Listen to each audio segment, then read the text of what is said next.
Hey guys, it's your friend Gare back with another video for you, and today we're going to talk about something I've really been thinking about quite a bit, and I've wanted to do a video on for a couple months. Just with time restraints and things like that, I wasn't able to do it. But like I said, I've been really nostalgic about this. I've been thinking about it a lot, so I really wanted to talk to everybody about this and just kind of bring up some old memories, have a little bit of fun with it. And that is demo discs. Some of you younger guys out there may have no idea what I'm talking about. You may have never heard of demo discs. You may have never seen them. You may have not even known that they ever existed. But they were a very, very common and popular thing in the late 90s, early 2000s. And so what I want to do today, like I said, is just kind of talk about it, talk about my memories with it, how great they were for the gaming industry, and just, you know, kind of get a discussion going with you guys, maybe even introduce some of you younger guys to the idea. Because they were very cool. They were a lot of fun. I put a lot of hours into demo discs, and honestly, God, I really think they helped shape me into the gamer that I am today, because there's a lot of games that I played on those discs that I would have never even considered buying or even looking at had it not been for those discs. So first, I guess we'll kind of talk about the history of demo discs. I mean, basically all they are marketing tools. That's really all they are. They're very smart but very fun, creative marketing tools. That publishing companies would use to, you know, get their games out there, to let people try them out, see if they like them, and help boost their sales. And it really, I mean, I think it was a very, very successful way of doing that, because like I said, there was a lot of games I would have never considered playing, but because I got to see them on the demo disc or play them, I went out and bought them. So they were very great for that. And at the time, you know, you could get them pretty much anywhere.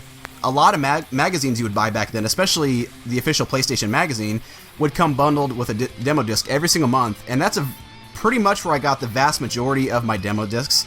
I used to have a huge stack of them. I wish I still had them. I'd love to show you guys, but I used to have tons of them, and every month I would play those.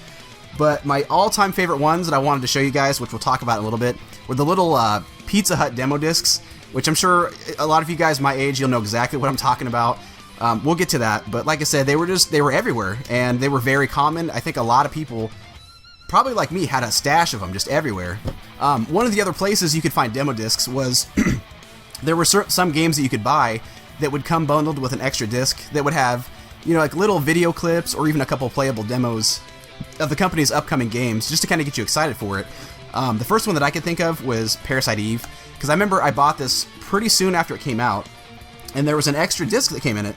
It was a Squaresoft 1998 Collector's CD Volume 1. And I thought it was really cool. There's only one actual game on there that you could play, which is Xenogears. And then it had like little video clips of a couple other games, like Final Fantasy VIII, Brave Fencer Musashi, and Bushido Blade 2. And on this particular disc, Brave Fencer Musashi, I saw the video for it, and I instantly fell in love with it. I already knew about Final Fantasy VIII, so that was a no-brainer. I was already buying that. But Brave Fencer Musashi, as soon as I saw the video for that, I saved up for a couple weeks, and once I had the money, I sent the money order off and got it in the mail a couple weeks later. So that was, like I said, just a really good sales tactic on their parts. And I'll just kind of run through these other ones real quick too. This one, I think, came with the actual PlayStation system. I honestly, some of these I'm not sure. I've just kind of picked up along over the years. But there's that. There's an interactive sampler CD disc here. I don't think I ever played this one. Or no, actually I did, I'm sorry. Yeah, oh man, I totally forgot about this one.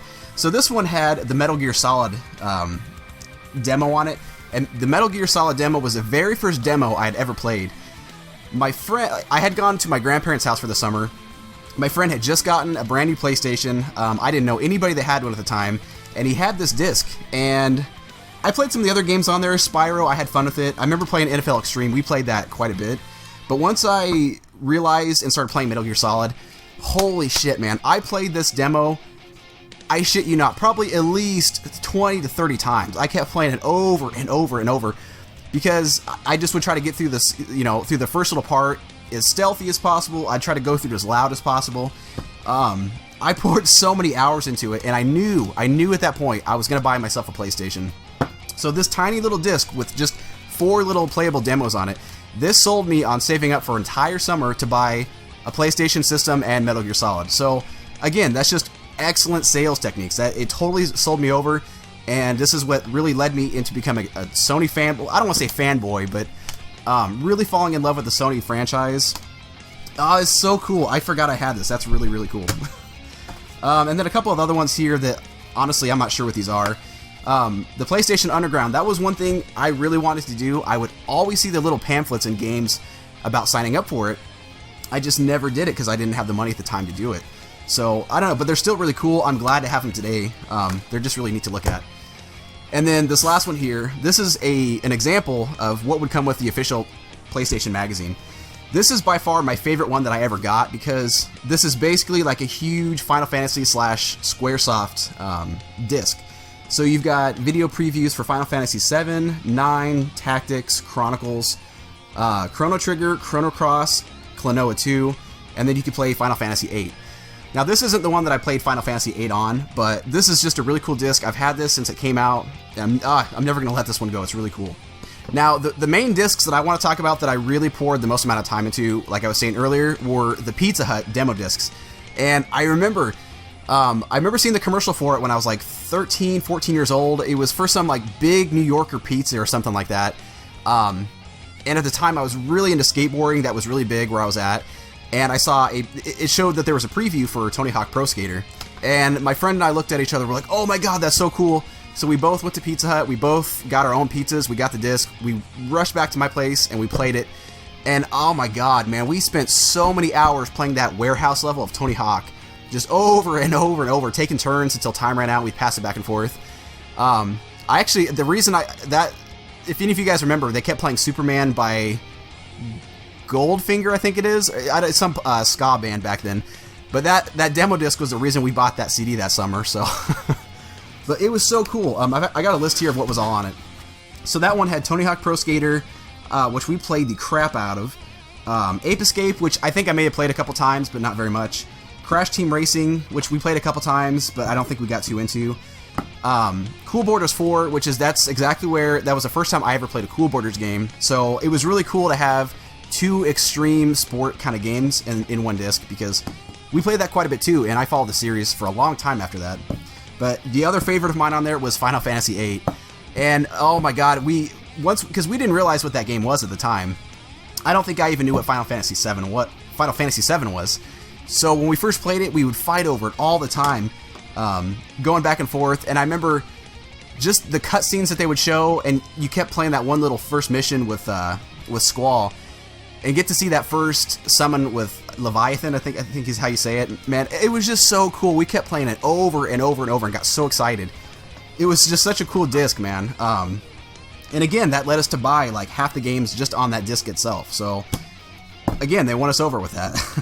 The next one here, the second disc they came out with, had Tetris, a Spyro game, I can't remember which one it was, Gran Turismo 2, which we played the living shit out of. That was another one we played to death until we bought. Tomb Raider and Sledstorm, and that was another one we used to play all the time. We would go back and forth because Sledstorm was such a fun game and it had such kick-ass music. Oh my god, we had so much fun playing that. There was a lot of CDs that we bought that summer just because of that game. And then another one that they had, one of their discs that came out was Gran Turismo, Metal Gear Solid, Medieval, Tomb Raider 3, and Crash Bandicoot. I don't think I ever owned this third disc. I just found this list online, but I don't recall owning that because I don't recall ever playing Medieval or Tomb Raider, so it sucks that I missed out on it, and I really wish I still had those. I would give my left nut to own those, so if any of you guys have any, let me know. I'd love to trade for them or something like that, but yeah, like I said, it was just a really cool time in gaming history. You know, I know they still have demos out there, but it seems like it's such a common thing. You know, you can go onto Steam, the PlayStation Network, Xbox, and it's almost overwhelming how many games there are out there that you can play the demos of or watch videos for, because, I mean, it's just almost like a standard that every single game they want to put out there for people to play, to get their name out there, and try to get more sales out of it. So, I mean, it's not in a situation where if you get a disc, there's a set number of games on there, and more than likely, you're going to play every one of those games, regardless if you think you're going to like it or not. And like I said, as opposed to if you go online, there's just tons of them. I can't even, I'm one of those people, if there's too many choices for me, I get super overwhelmed and I don't do anything with it. So I don't think I've done a demo since back in like 2009, I think it was, when they were doing the Turtles in Time Shell Shock remaster or whatever it was for the PlayStation Network. And that was the last time I did it, and there's just too much out there to really go through and try to decide what you're going to play and watch. So, yeah, I know I definitely showed my age in this video. I sound like an old fart, you know, on a nostalgic trip, but it's just, I don't know. Like I said, I've been thinking about a lot lately. I wish they still did things like this, you know, where every once in a while you just get a disc with a few things on it, you can kind of play through it. In this day and age, it may not, I don't know, it may not translate as well. It may not be as fun. It may not be a situation where it gets utilized like it did. You know, it could have been a thing where demo discs were only successful because of the time in which they came out. But I don't know, it just seems like it would still be kind of a cool thing to see every once in a while. And they very well could, I guess. I'm kind of an old fart, like I said. I don't really pay attention to newer stuff too much. I'm kind of stuck in the Stone Age with my NES, Super Nintendo, all the old gaming stuff. So if they do still do stuff like that, let me know. I'd love to know. I guess I could very well go look it up on Google, but it's just more fun to hear from you guys. So anyway, that's my spiel about demo discs. I miss them. I love them. I hold nothing but very happy and positive feelings with those things. And yeah, if you guys have any stories like that, please share that with me. Leave a comment below, do a video response, anything like that. I'd love to hear what you guys have to say about the topic, especially if you guys have, you know, as loving stories as I do. Love, love, love to hear that stuff.